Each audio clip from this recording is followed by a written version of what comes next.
Darito na ang langka natin kinuha kanina. Dito ako sa bahay namin sa Hagna, Bohol, Philippines. Yung lugar kung saan matatagpuan yung pinaka-the best na kalamay at cookies.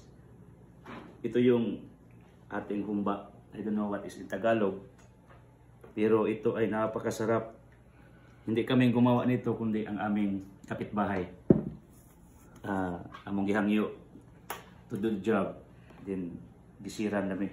Ito yung saba galing sa farm yung nakita nyo sa vlog. At yung langka, yung kinuha ko. Ito ang pinaka-the best na partners talaga. Ito. At saka saging. Ito kinain ng anak ko. Yung papaya dito. Itong buongon. Itong niyog. At saka itong pepino. Meron yung kunting limonsito.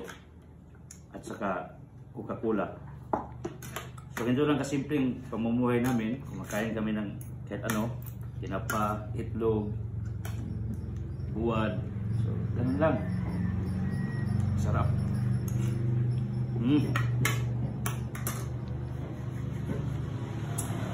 Sana sasarap ang buhay niyo araw-araw ngayong taong 2025. At sa nakita niyong grasya, tumapagkain sa pagkainan, will give you inspiration to live a very simple living.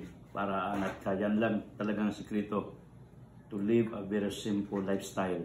Walang iba.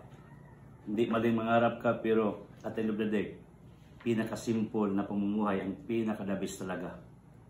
The way Jesus lived on this earth, He was so simple. Okay? God bless.